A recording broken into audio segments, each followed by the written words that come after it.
오늘 봉독한 본문을 가지고 지난 8일 주일 1차 말씀을 증거한 바가 있습니다. 오늘 본문을 가지고 정한 제목의 말씀이 주보에 기록되어져 있는 대로 너희 자신을 살피라. 믿음의 길을 걸어가는 사람, 예수 그리스도의 제자로서 성도로서 삶을 살아가고자 하는 사람은 자기 자신의 삶을 돌아보고 살피는 삶이 되어져야 합니다. 자신의 삶을 돌아보고 살펴서 주님과 함께하는 삶이 되어져야 하는 것이지요. 그래서 지난 8일 주일 믿음의 길을 걸어가고 있는 우리 성도들이 자신을 돌아보면서 살펴야 하는 부분이 무엇인가? 두 가지를 말씀드렸지요.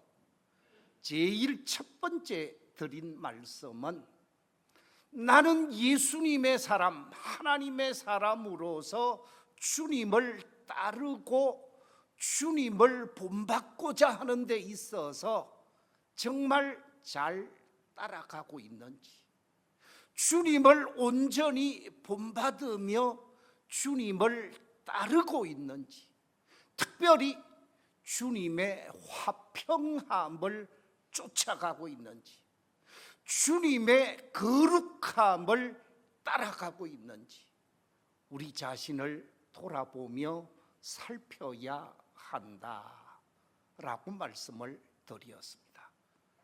두 번째, 우리 성도들은 자신을 돌아보고 살피되 은혜의 자리, 진리의 자리, 이 말씀의 자리에서 이탈되지 않았는지, 영적인 현주소에서 잘못된 길로 나가고 있지는 않는지 자신의 현주소를 확인하면서 은혜의 자리에서 자신이 어디에 있는지를 돌아보고 살펴야 한다라고 말씀을 드렸습니다.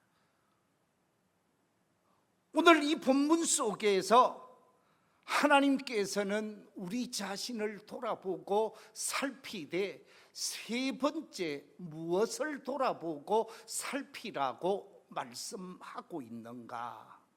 오늘 본문 말씀에 보니까 씀뿌리가 나오고 있지 않은지를 돌아보고 살피라 말씀하고 있습니다.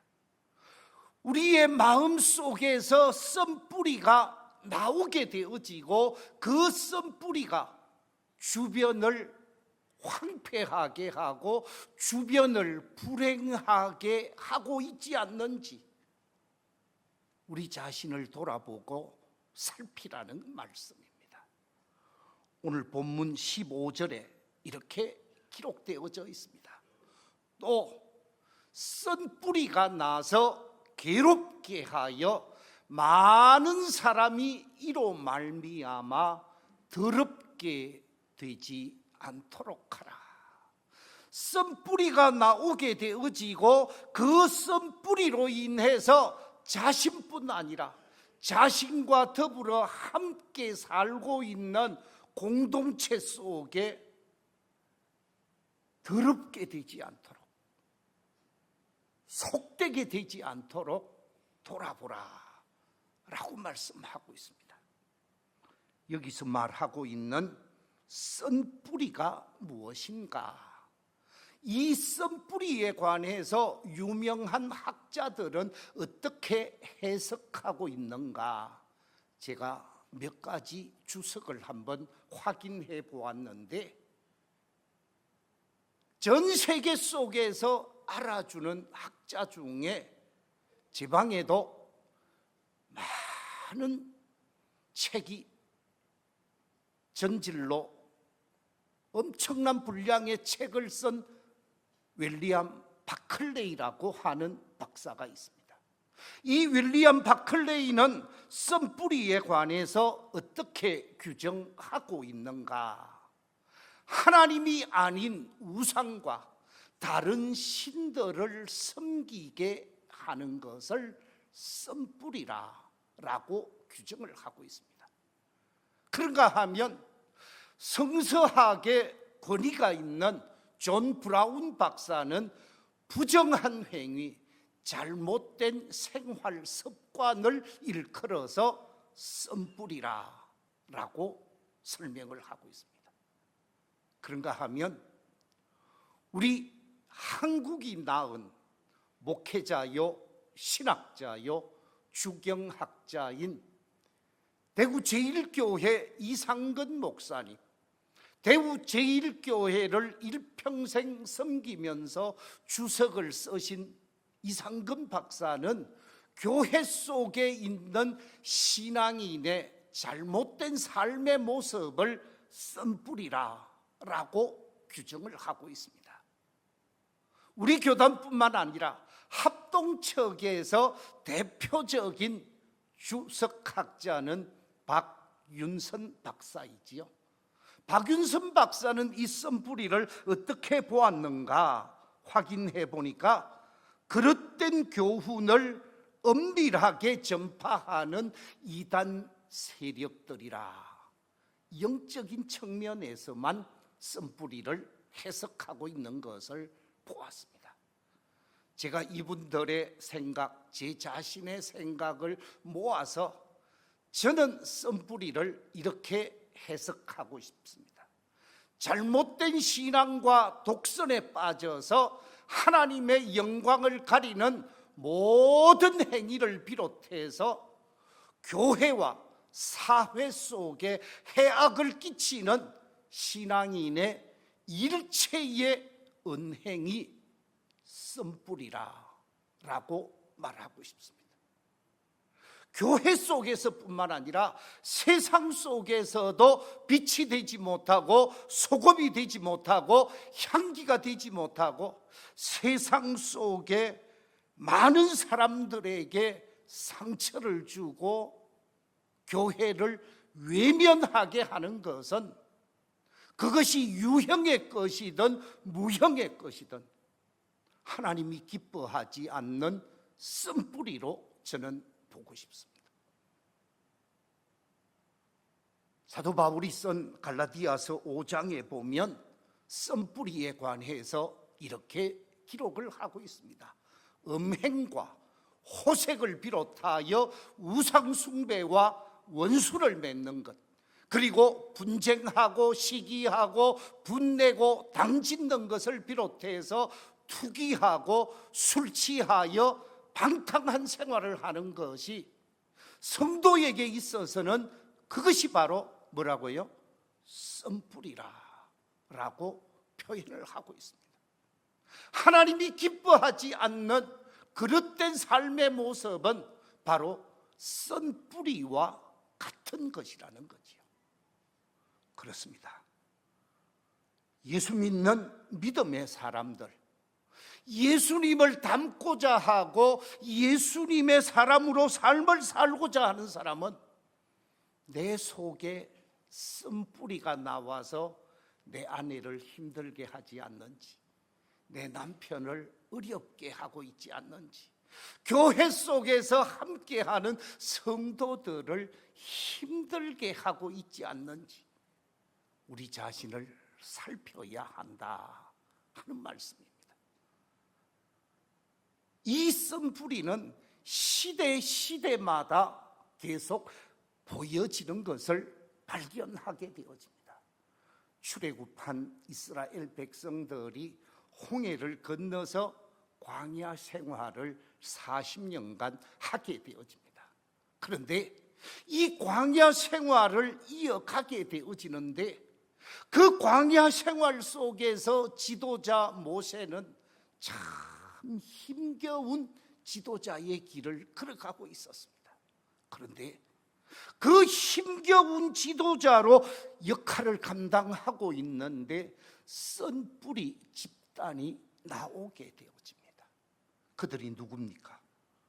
고라와 그 일당들 전체 250여 명의 고라의 일당, 그 속에는 다단도 있고 아비람이라고 하는 사람도 포함되어져 있죠.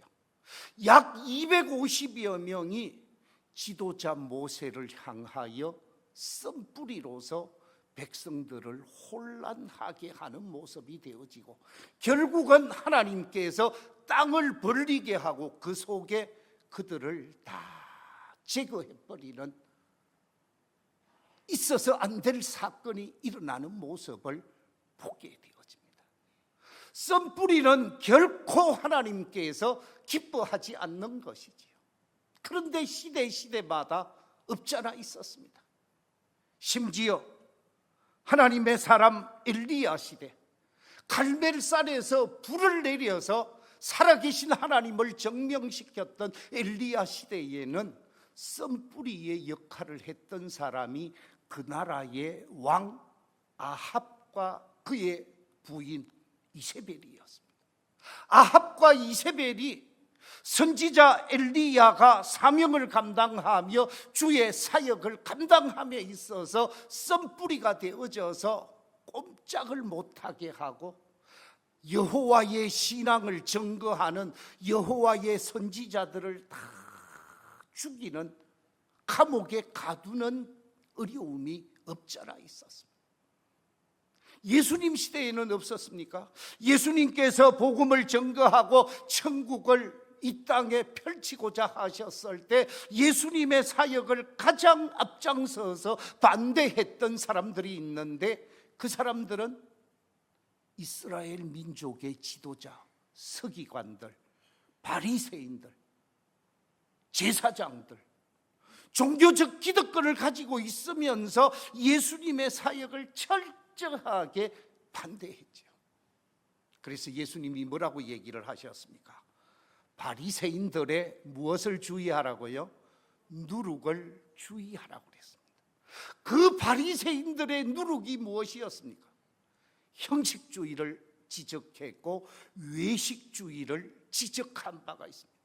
겉으로는 그럴듯하게, 겉으로는 거룩한 모습으로 종교인의 행세를 했지만 속에는, 양심은 썩어 문드러져 가고 있는 모습이, 예수님이 비유하기를 회를 칠한 무덤과 같은 사람으로 비유하는 모습을 우리가 보게 되어집니다. 사랑하는 성도 여러분, 내 속에 쓴뿌리가 있지 않습니까? 우리 각자 쓴뿌리가 있을 수 있습니다. 예수 믿기 이전에 잘못된 황무지와 같고 은근키와 같은 쓴뿌리가 자라서 우리의 인격을 잘못되게 할 수도 있습니다. 그런데 죄인된 우리를 예수님께서 십자가 보혈로 구속해 주셨습니다. 오늘도 장로님 기도하시면서 십자가 구속의 은총을 갈망하며 기도하신 바가 있습니다마는, 죄로 말미암아 멸망당할 수밖에 없는 저희들을 십자가 보혈로 우리를 구속해 주셨고, 성령의 불로 우리의 죄악된 마음을 깨끗하게 씻어 주시면서 우리의 마음 속에 성령의 씨앗을 심어 주셨잖아요. 말씀의 씨앗을 심어 주셨잖아요. 믿음의 씨앗을 우리 속에 심어 주셨습니다. 이처럼 믿음의 씨앗이 우리 속에 있고 성령의 씨앗이 우리 속에 있고 은혜가 우리를 사로잡고 있습니다. 우리 속에 있는 모든 쓴뿌리를 제거하고 우리 속에서 나와야 하는 것은 성령의 씨앗을 심었으니 성령의 열매가 나와야 하고, 믿음의 열매가 나타나야 하고, 말씀의 열매가 아름답게 자라서 하나님이 기뻐하는 삶을 살아가야 하는 것이지요. 그렇습니다. 하나님께서 우리에게 기대하는데 좋은 열매를 기대하고 있습니다. 극상품의 포도송이를 기대하신다고 이사야서 5장에서 말씀하고 있습니다.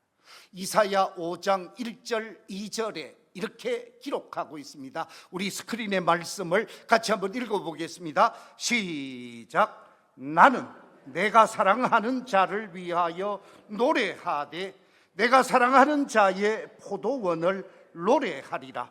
내가 사랑하는 자에게 포도원이 있음이여 심히 기름진 사내로다. 땅을 파서 돌을 제하고 극상품 포도나무를 심었도다. 그 중에 망대를 세웠고 또 그 안에 술터를 팠도다. 좋은 포도 맺기를 바랐더니 덜 포도를 맺었도다. 하나님께서 우리를 믿음의 정원, 이 밀양 정원에 심으신 거예요. 한 송이 한 그루 꽃과 같이 포도나무와 같이 우리를 이 정원에 심었습니다.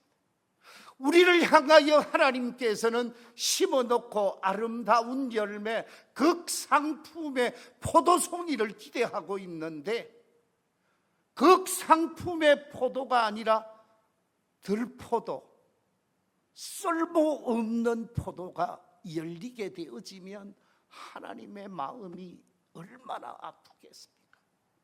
성령의 씨앗을 심었고 말씀의 씨앗을 심었으면 말씀의 열매가 나와야 되고 성령의 열매인 사랑과 희락과 화평과 오래 참음과 자비와 양성과 충성과 온유와 절제라고 하는 아름다운 열매가 공동체 속에 맺혀서 그 성령의 열매로 인해서 행복 공동체가 되어지고 은혜 공동체가 되어지고 축복 공동체가 되어져야 하는데 그렇지 아니하고 들포도 같은 것이 나와서 형제의 마음을 아프게 하고 형제를 불행하게 한다고 하면 그것이 얼마나 큰 비극이겠습니까?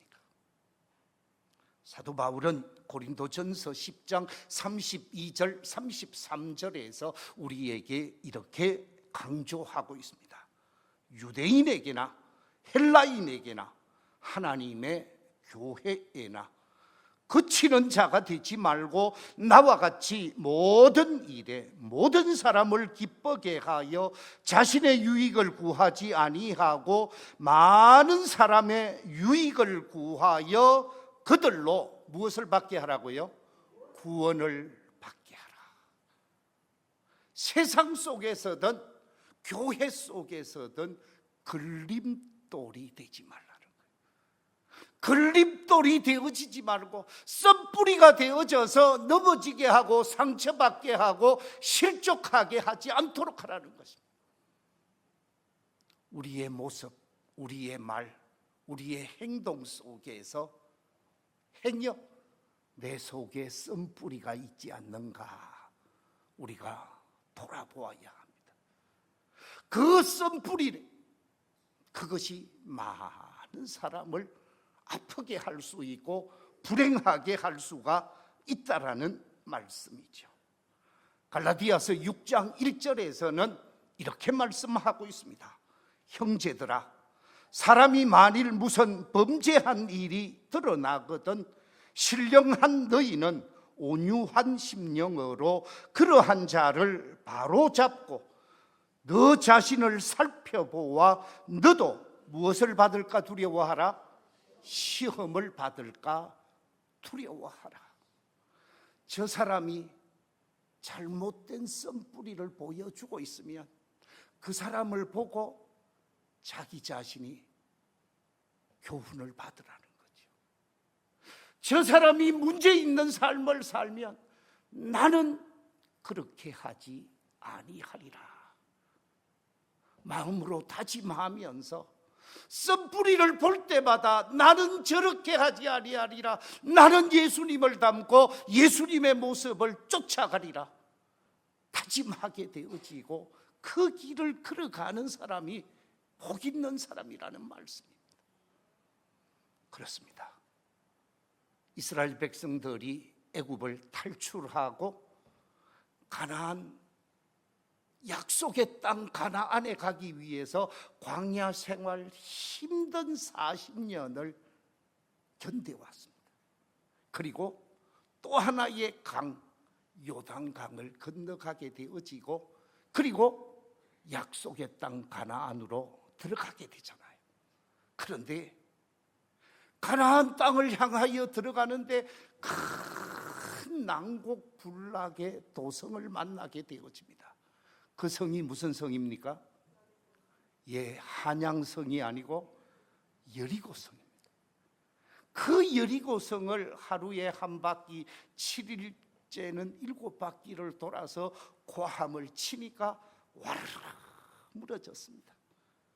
하나님께서 여리고성에서 획득한 노획물은 단 하나도 개인이 가지지 말고 여호와께 다 드리라고 그랬습니다. 전쟁을 승리하고 승리에 완전히 감격하면서 가나안을 진격해 가는데 이 여리고 도성과 비교하면 세 발의 피 같은 조그마한 성이 하나 있었습니다. 그게 무슨 성입니까? 아이성입니다. 아이성을 침공해 들어가는데 거기는 이스라엘 백성들 다 안 가도 되는 거예요. 군인들 다 안 가도 되고 몇 명만 보내면 된다고 그랬는데 몇 명을 보냈어요? 3명이 아니고 3,000명을 보냈습니다.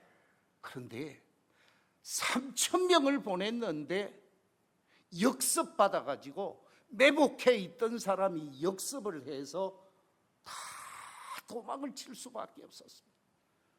뒤쫓아오는 아이성 사람들이 칼로 찌르고 창으로 찔러서 36명이 사상자가 발생을 합니다. 완전히 분위기가 땅에 가라앉았습니다. 어떻게 우리에게 이런 일이 있을 수 있습니까? 어떻게 우리에게 이런 불행이 초래될 수 있습니까? 하나님께서 도전하라고, 하나님께서 전쟁하라고 해서 갔는데 왜 우리가 실패했습니까? 기도하는 가운데 하나님께서 말씀하게 되어집니다. 너희 속에 씀뿌리가 있다. 확인했습니다. 제비를 뽑고 제비를 뽑아서 확인을 했는데 누가 뽑히게 되어집니까? 아간이라는 사람이 뽑히게 되어집니다. 이 아간이라는 사람이 여리고 성에 들어가서 와, 좋다, 정말 좋다, 한번 가지고 싶다 했던 것이 3가지가 있었습니다. 그 가운데 제일 첫 번째 것이 무엇이냐? 신할산 외투였습니다. 외투가 탐이 나서 외투를 훔쳤습니다. 거기에다가 은전이 있는 거예요. 은전 200세겔. 거기에다가 금화가 있습니다. 금 50세겔을 자기가 아무도 몰래 자기 장막에 훔쳐서 숨겨두게 되어집니다. 아무도 모를 것이라고 생각했습니다. 누구도 모를 것이라고 생각했습니다. 그런데 하나님은 하셨습니다. 하나님의 말씀을 대적하고 하나님의 말씀을 외면하고 하나님 앞에서 잘못된 삶의 모습을 보이고 있는 씀뿌리를 가지고 있었던 아간 때문에 실패하게 한 거예요. 그렇습니다. 한 사람의 씀뿌리로 인해서 민족 공동체가 위기를 경험하기도 하고 한 사람의 씀뿌리로 인해서 가정 공동체가 위기를 경험할 수도 있습니다.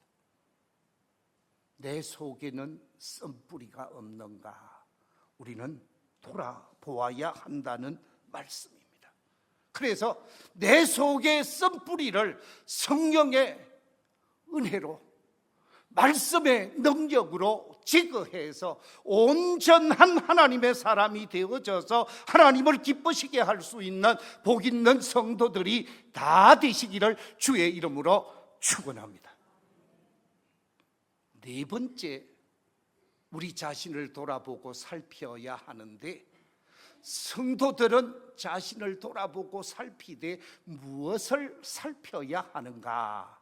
오늘 성경 속에서 보니까 망령된 행동을 하지 않았는지, 이 망령된 행동을 하는 모습이 내게 없는지 돌아보고 살펴라 라고 말하고 있습니다. 오늘 본문 16절을 읽어보겠습니다. 한 그릇 음식을 위하여 장자의 명분을 판 에서와 같이 망령된 자가 없도록 살피라. 망령된 자가 없도록 너희 자신을 돌아보고 살피라 라고 말하고 있습니다. 여기서 말하고 있는 망령된 자라 그랬는데, 이 망령된 자라고 하는 헬라어 원어를 보면 베벨로스라는 단어를 쓰고 있습니다. 이 헬라어 베벨로스라는 의미가 뭐냐 하면 신령한 가치를 무시하고 외면한다는 뜻이고, 이 신령한 가치하고 세속적인 가치를 바꾸는 사람을 일컬어서 망령된 자라는 거예요. 자, 여러분 한번 생각을 해보십시오. 왜 하나님께서는 에서와 같은 망령된 자라고 그랬을까? 에서를 망령된 자라고 한 이유가 무엇입니까? 우리 함께 창세기 25장 32절 이하의 말씀, 34절까지 스크린의 말씀을 같이 한번 읽어보겠습니다. 시작. 야곱이 이르되 형의 장자의 명분을 오늘 내게 팔라.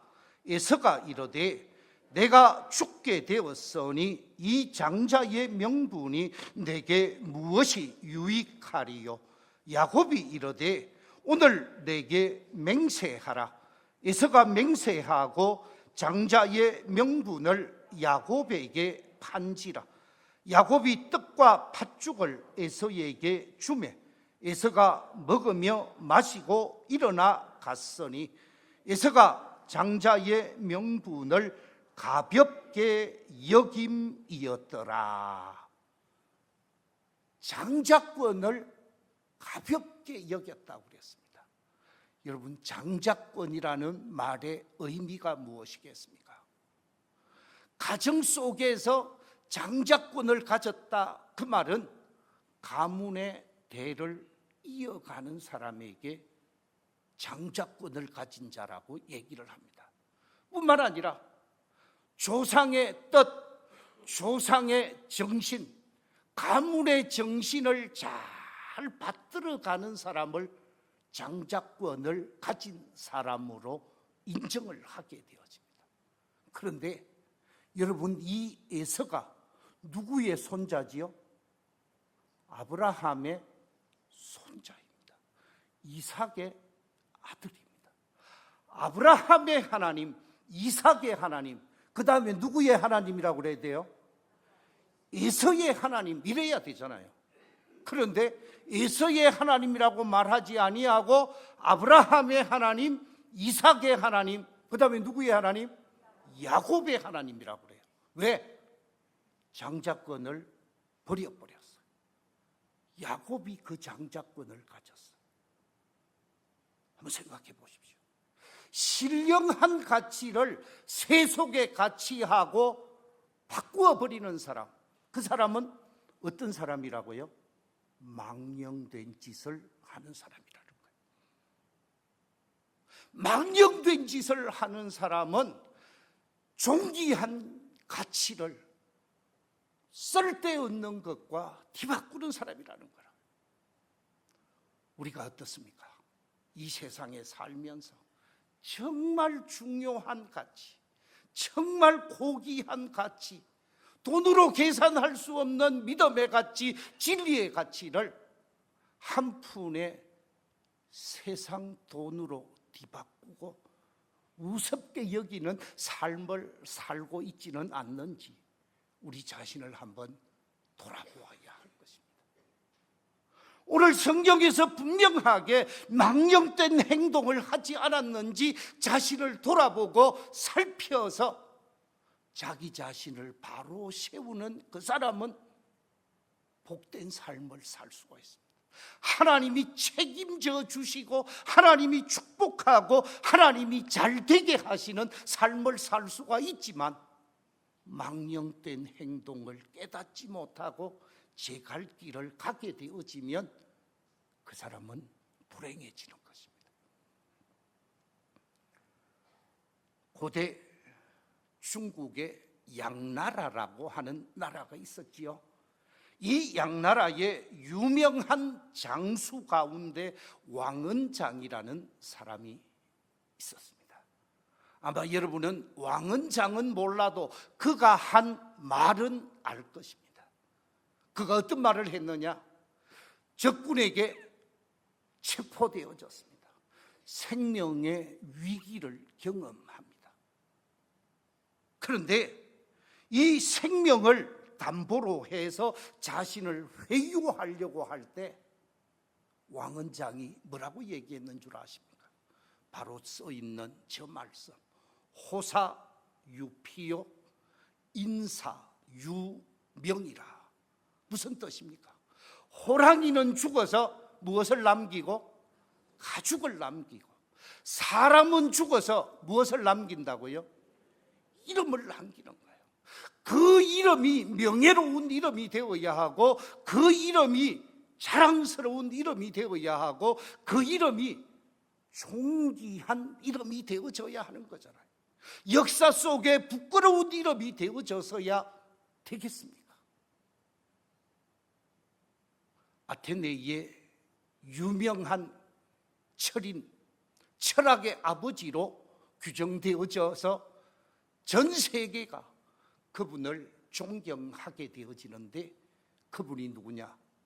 고대 아테네의 철학자 소크라테스. 이 소크라테스가 마지막 억울한 죽음을 짓게 되었습니다. 억울한 죽음을 맞이하는 이 마지막 현장에서 인생을 구차하게 부끄럽게 살고자 하지 않으면서 그가 남긴 유명한 말이 이렇습니다. 나는 불명예스럽게 사는 것보다는 명예로운 죽음을 선택하겠다. 그러면서 독배를 마시게 되어집니다. 불명예스럽게 생을 살지 않겠다라는 거예요.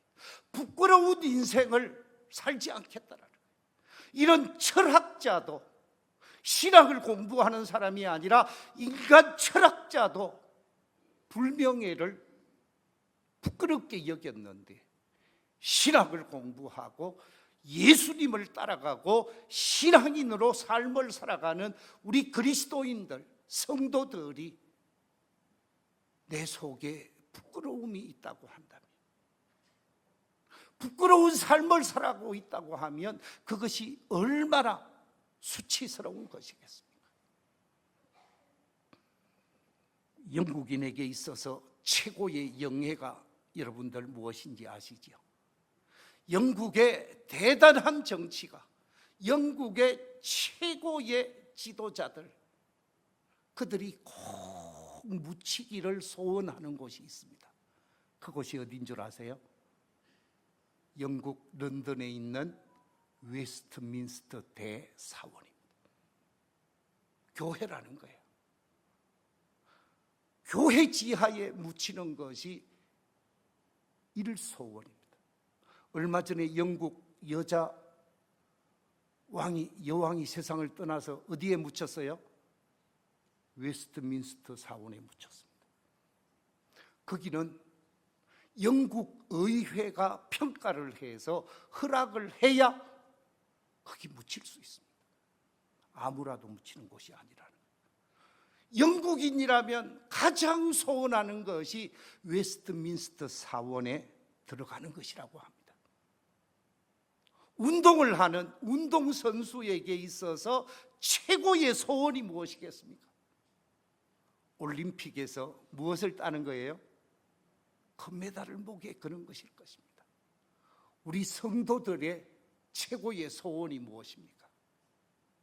하나님이 예비하신 영광의 그 나라에 가서 하나님께서 걸어주는 면류관의 주인공이 되어지고 영광의 주인공이 되어지는 삶을 살아야 되지 않겠습니까? 그렇게 되기 위해서는 매일매일 자신을 돌아보고 살피며 믿음의 길을 걸어가게 되어지면 우리 주님이 기쁨으로 영접해 주실 것을 약속하셨습니다. 성도들아, 너희 자신을 돌아보고 살피라. 4가지를 말씀드렸습니다. 그 4가지는 첫째, 예수 그리스도를 잘 따르고 있는지, 예수님의 화평함을 따르고 예수님의 거룩함을 따르고 있는지 돌아보고 살피라 그랬고, 2번째는 은혜의 자리, 이 말씀의 자리, 축복의 자리에서 이탈되지 않았는지 자신을 돌아보고 살피라 그랬고, 3번째는 내 속에 썬 뿌리가 나오고 있지는 않는지를 돌아보고 살피라 말씀하셨습니다. 그리고 마지막 4번째는 망령된 행동을 하지 않았는지, 하고 있지는 않는지 자신을 돌아보고 살피라 말씀하고 있습니다.